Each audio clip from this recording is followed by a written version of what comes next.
Saudação de paz, queridos amados irmãos, tudo bem com vocês? E é muito bom ter a oportunidade de poder voltar aqui e estar aí do outro lado da sua telinha para mais um vídeo da pré-aula da revista da Escola Bíblica Dominical.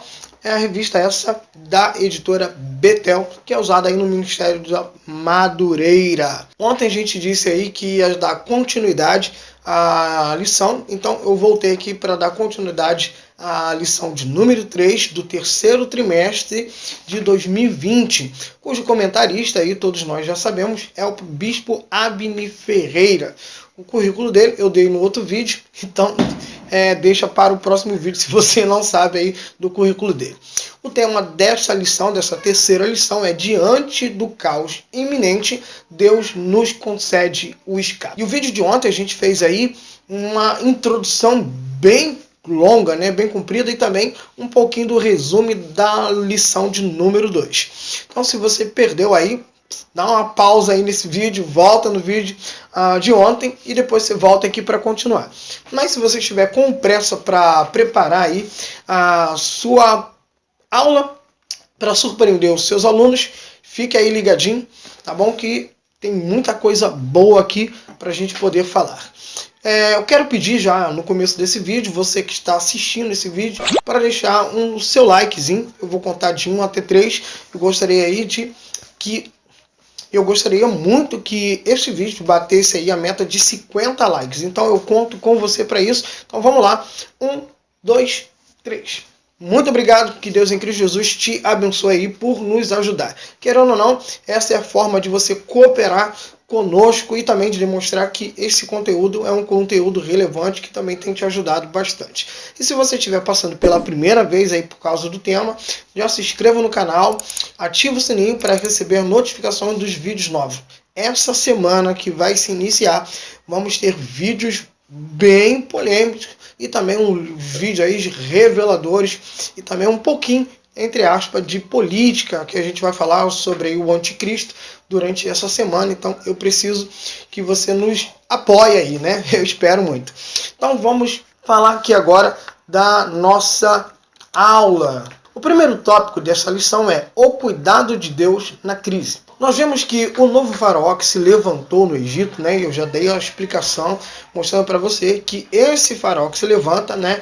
É sim aí vem da descendência de Ramsés, que teve aquela briga lá juntamente com guerra lá juntamente com os egípcios Ixos, né? Que foi os egípcios que expulsaram os verdadeiros egípcios e assim então fizeram uma aliança com o povo hebreu. Só que agora Ramsés volta para o Egito e ele tira aí toda a descendência dos Ixos, mas permanece com o povo hebreu lá na terra de Gósen.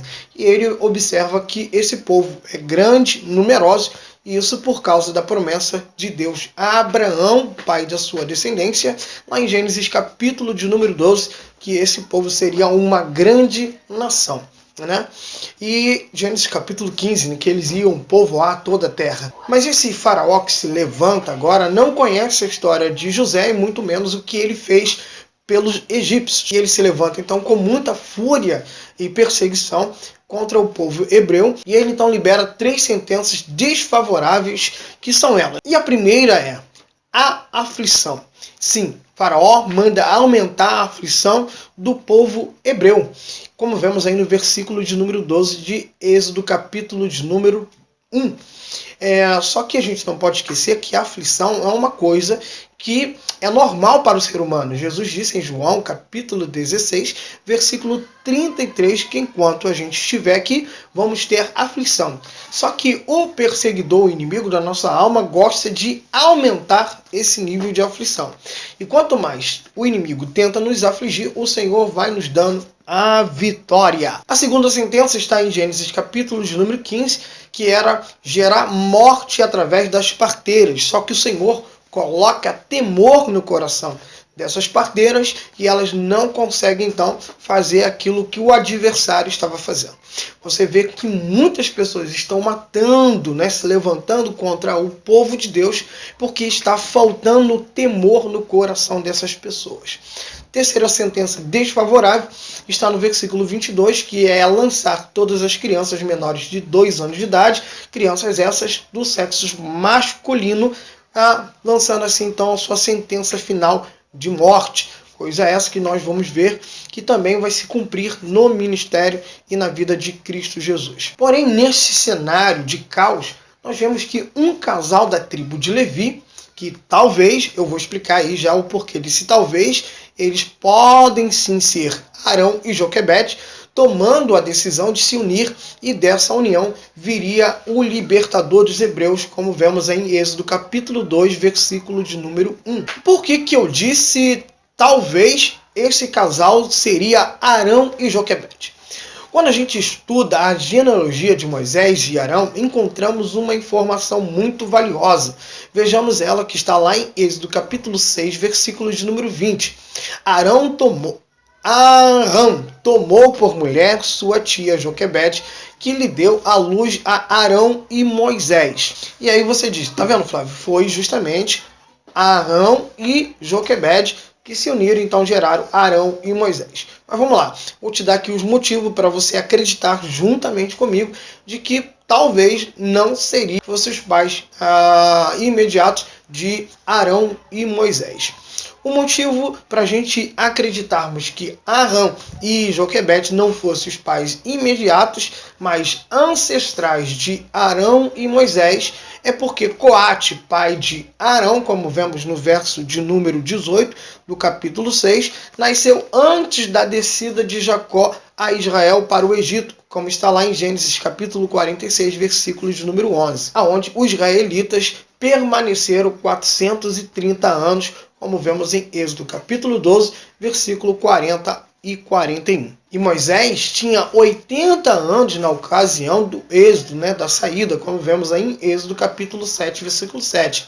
E deve ter nascido pelo menos 350 anos depois de Coate, que, consequentemente, não pode ter sido avô de Moisés, como vemos no versículo 18 do capítulo 6. Arão, portanto, não pode ter sido pai de Moisés, mas aí talvez você diz, Flávio, o texto do capítulo 6, versículo 20, diz que ele tomou por mulher a Joquebede e deu à luz. Então, o verbo traduzido por deu à luz deve ter o mesmo significado que aparece lá em Gênesis capítulo 10, versículo de número 8. Dá uma conferida aí, porque não basta a gente trazer tudo o conteúdo aqui para vocês e você não espalhar sua Bíblia. Então dá uma lida aí para você ver essa comparação e o significado desse texto aí relacionado com os pais de Moisés. O verso de número 2, vamos voltar lá, de Êxodo capítulo 2, revela que esse casal que se aliançaram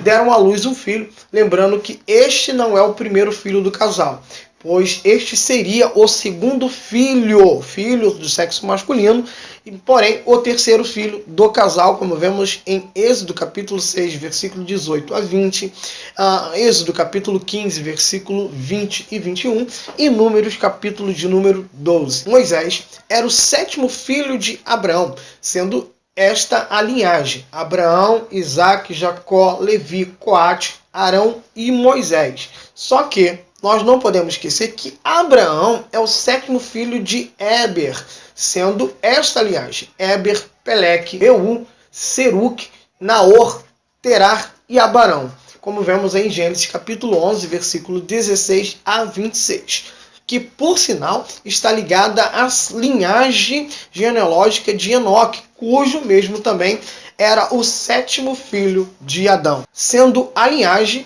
Adão, Sete, Enos, Cainã, Maalael, Jared, Enoque, como vemos em Gênesis capítulo 5, versículos de número 1 a 18, e na carta de Judas, no versículo 14. Bom, eu falei sobre aqui esse relacionamento da linhagem de Moisés, ligada com Abraão, e também ligada com a genealogia de Enoque, para você entender.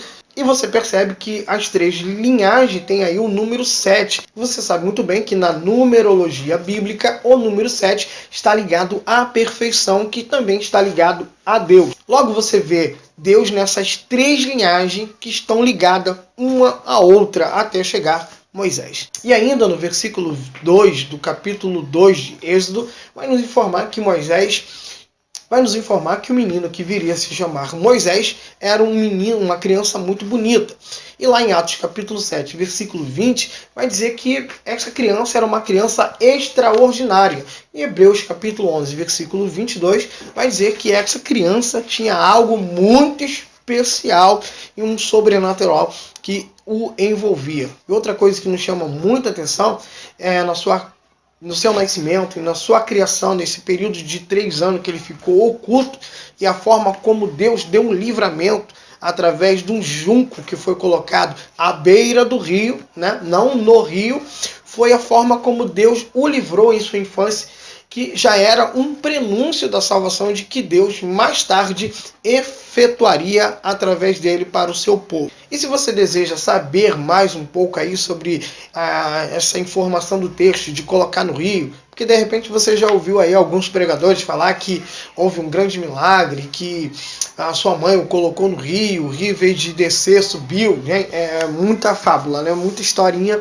para boi dormir. Então, mas se você gosta de Bíblia, eu quero te convidar no final desse vídeo para você acessar aqui um dos links que está aqui embaixo desse vídeo, que vai falar para você sobre coisas que não estão na Bíblia, né? São muitas coisas que as pessoas dizem que está na Bíblia, mas não está. E uma delas é essa daí. E quiser saber um pouco mais desse detalhe bíblico, de onde a mãe de Moisés o colocou, acesse o vídeo que está aqui embaixo na descrição desse vídeo. É muito curto, né? Acho que é menos de 5 minutos aí, mas são informações valiosas para você preparar a sua aula. E a gente já vê na narrativa de Êxodo capítulo 2 o grande cuidado de Deus para com seu povo, que já estava sendo revelado e manifestado através da infância de Moisés. E o primeiro subtópico diz: Deus sempre levanta alguém para nos socorrer. E aí em Êxodo capítulo 2, versículo 24, nos traz a revelação de 4 atos de Deus em favor de Israel. O primeiro é que Deus ouviu o seu gemido, como vemos aí no versículo 24. O segundo ato de Deus é que o Senhor lembrou da aliança feita com seu povo.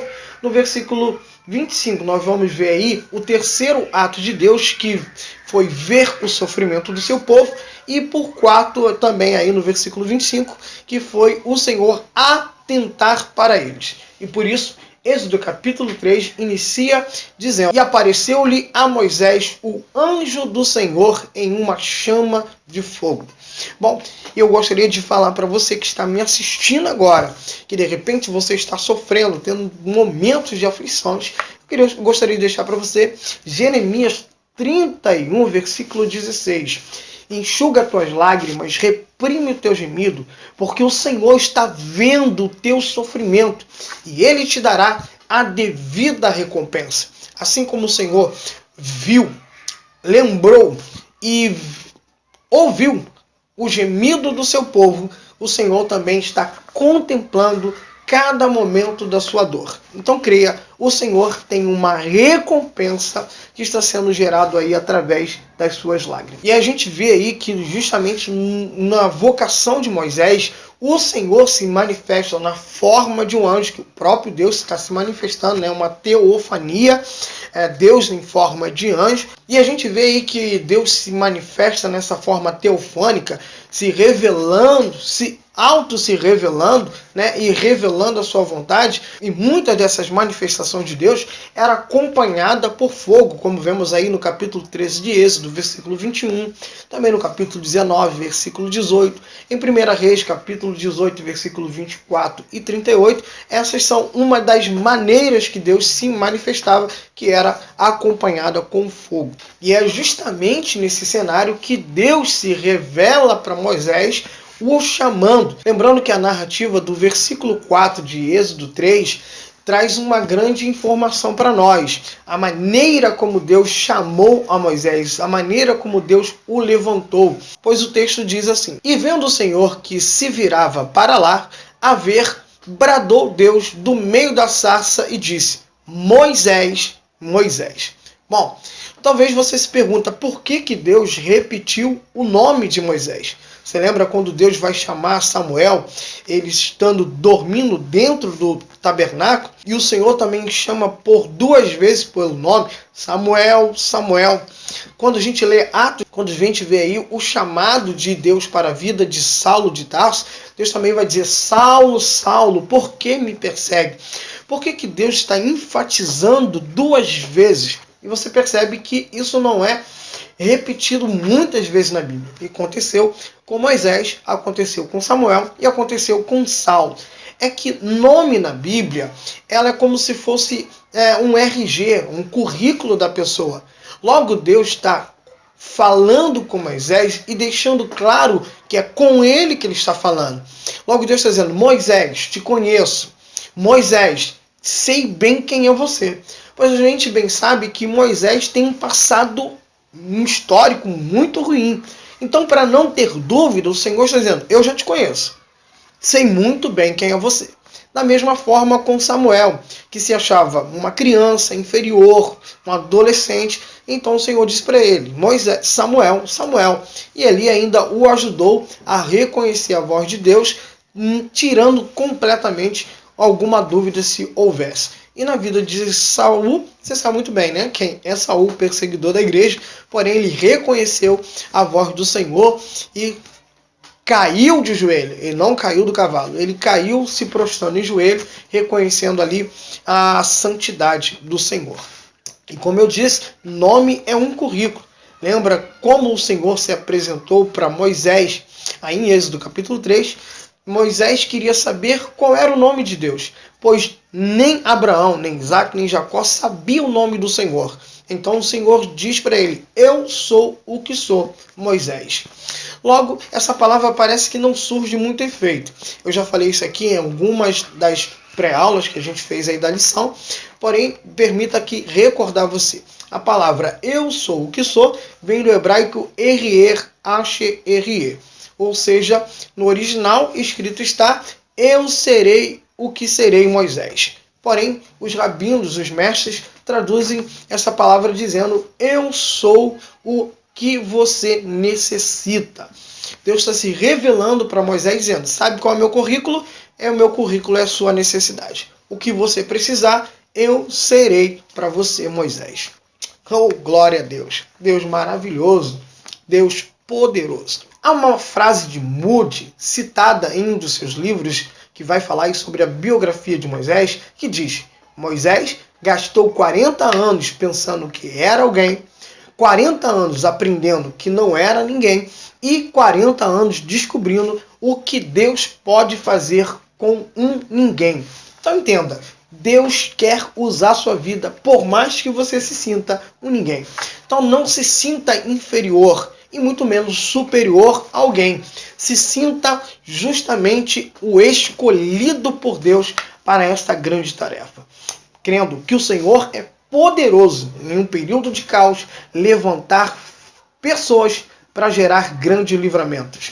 Mardoqueu, no livro de Esther, no capítulo 4, versículo 14, ele queria que Esther fizesse alguma coisa, pois ele acreditava que este era o propósito de Esther, de estar sentada no trono, mais próximo do rei. Então ela poderia ajudar o seu povo, trazer um grande livramento para o seu povo. Porém, Esther se sente num beco sem saída, com as mãos e os pés amarrados, e ela diz que não pode fazer nada se o rei não o convidasse, se o rei não a convidasse, e muito menos fazer um pedido se ele não estendesse o seu cetro. Então Mardoqueu, no capítulo 4, versículo 14, diz: livramento e escape o Senhor levantará de outra parte. Se Deus quiser, ele faz com muito, mas se Deus também não quiser, ele faz com pouco.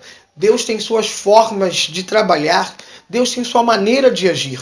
Se Deus não tiver 1.100.000 soldados do exército de Davi, ele vai contar apenas com 400.000 homens de outra época. Se ele não tiver os 49.897 homens, ele vai contar com os 30.000 homens de Gideão. Porém, você sabe que 22.000 eram covardes e medrosos, e sobra aí 10.000 homens. Mas desses 10.000 homens, 9.700 saíram do projeto. Então Deus não tem como contar com 10.000. E se ele ainda não pode contar com esses 10.000, ele tem 7.000 homens que não se prostram diante de Baal.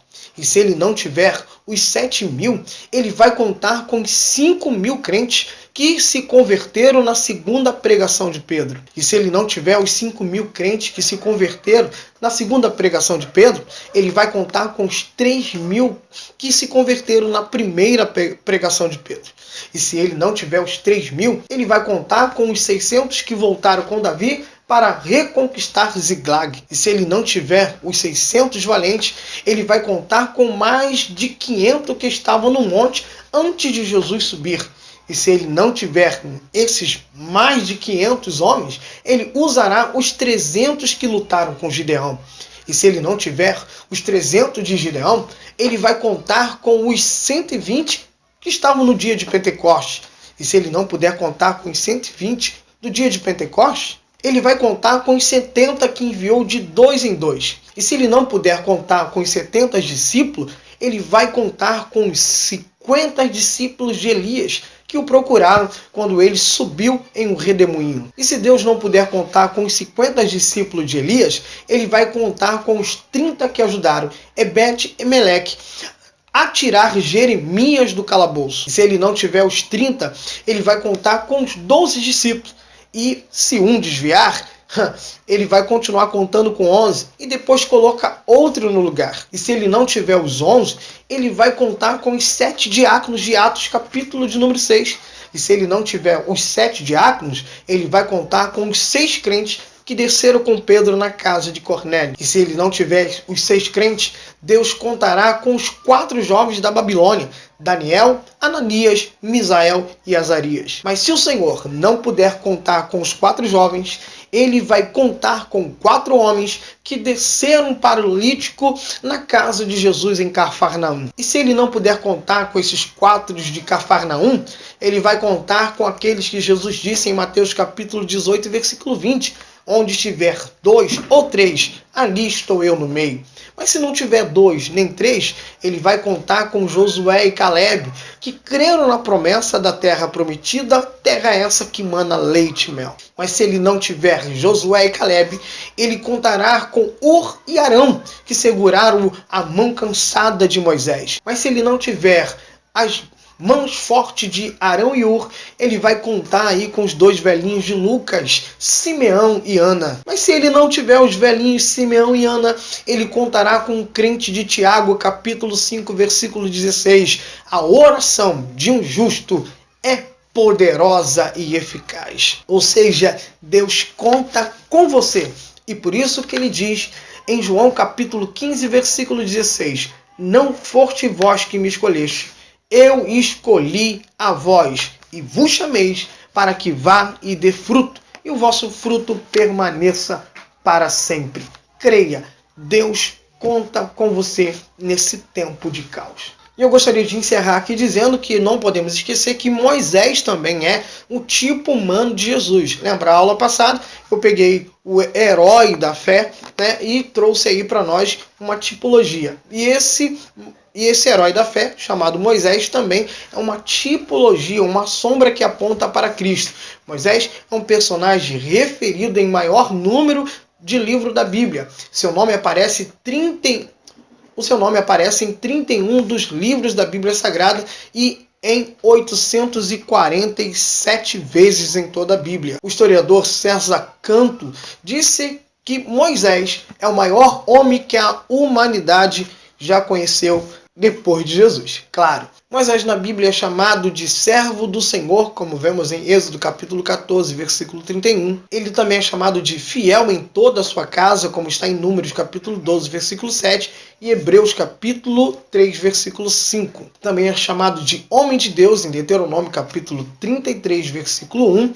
Chamado também de profeta que não teve igual, em Deuteronômio 34, versículo 10 e 11, e chamado de o escolhido de Deus, lá em Salmo 106, verso 23, e muitos outros títulos que a Bíblia dá a esse grande profeta do Senhor. E como tipo de Cristo, ele apresenta muitos pontos. Vejamos, primeiro, ameaçado de morte, preservado por Deus, como vemos em Êxodo capítulo 2, versículo 2 a 10, e Hebreus capítulo 11, versículo 23. Jesus também foi preservado da morte, como vemos em Mateus capítulo 2, versículo 13 a 15. Segundo, Moisés dominou a água do mar, lá em Êxodo capítulo 14, versículo 21, e Jesus da mesma forma em Mateus capítulo 8, versículo 26.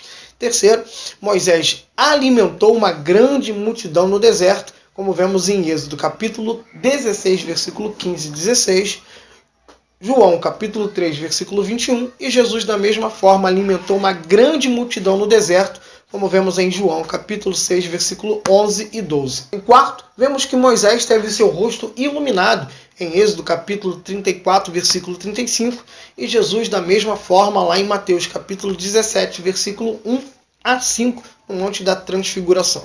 Em quinto, nós vemos aí os irmãos de Moisés estiveram contra ele, como vemos em Números capítulo 12, versículo 1, e da mesma forma com Jesus em João capítulo 7, versículo 5.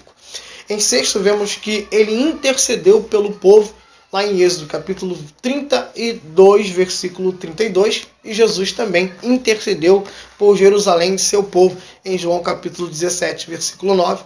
Em sétimo, Moisés escolheu 70 auxiliares, como está lá em Números capítulo 11, versículo 16, e Jesus da mesma forma em Lucas capítulo 10, versículo 1.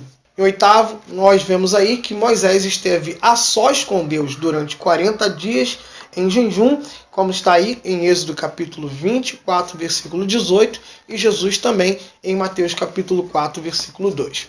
Em nono, ele andava com 12 tribos e Jesus com seus 12 apóstolos. E por último, nós vemos aí que Moisés apareceu depois da morte em Mateus 17, versículo 3, e Jesus em Atos capítulo 1, versículo de número 3.